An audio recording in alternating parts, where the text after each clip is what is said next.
La prière est une sollicitation, une requête, une demande. Et c'est peut-être ici que nous avons envisagé son aspect le plus important.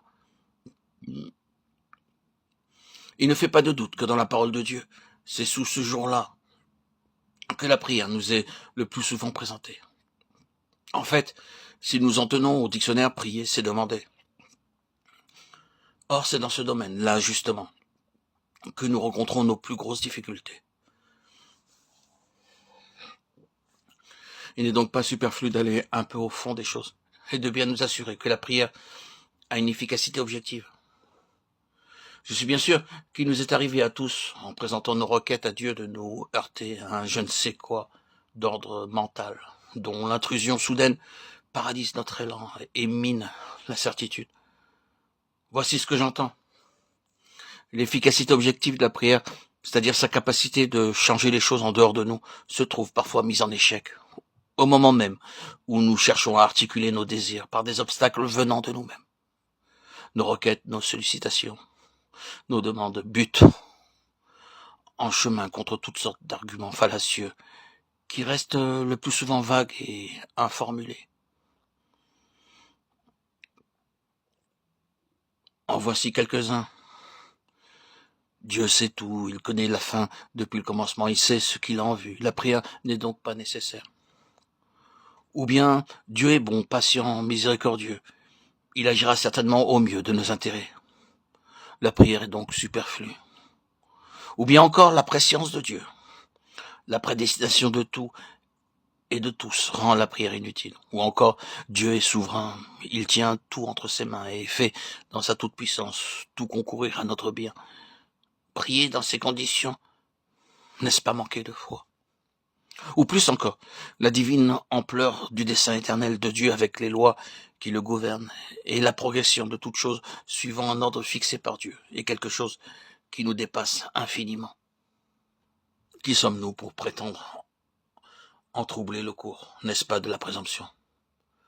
Peut-être n'avez-vous jamais exprimé les choses de cette façon, peut-être ces questions ne sont-elles jamais présentées à votre esprit avec un contour aussi net, mais quels que soient les termes qui aient servi à formuler vos pensées, n'est-il pas exact que de temps à autre l'essentiel de ces arguments se frayent malgré nous un passage subrepticement jusque dans notre vie de prière, en éteint la ferveur et lui fait perdre son mordant.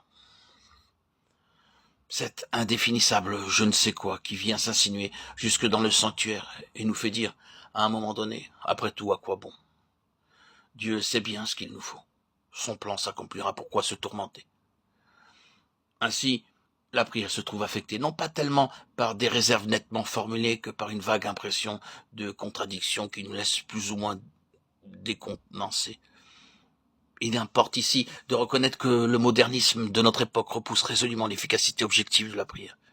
Il ne lui attribue qu'une valeur subjective, par l'influence salutaire qu'elle exerce sur celui qui prie, par le changement qu'elle peut provoquer dans sa conduite, dans son attitude, en favorisant par exemple le respect des choses saintes, ceci en passant. Pour être en prière, il nous faut donc la communion, la soumission, et enfin la prière sollicitation à laquelle, Dieu merci, nous continuons à croire, et que nous continuons à pratiquer peu de choses en dehors de la communion avec le Seigneur. Elle se réduirait à de sèches transactions, alors qu'en réalité, c'est de la communion de notre cœur avec le sien que doivent jaillir et nos requêtes et notre intercession. La soumission, de même, est tout aussi indispensable. Il serait facile de faire servir la prière à des fins personnelles, à la réalisation de nos propres objectifs. Notre soumission de principe à la volonté divine crée une atmosphère d'entente et nos requêtes peuvent se fonder sur une volonté commune entre lui et nous et sur une parfaite unité de vue. La seconde chose qu'il ne faut pas oublier, c'est que, en raison même de toutes les difficultés mentales auxquelles nous avons fait allusion, la prière est essentiellement un acte de foi. Vous aurez beau discuter à perte de vue sur la souveraineté de Dieu, la prédestination et autres choses semblables, vous n'en croirez pas moins que Dieu change les choses en réponse à la prière.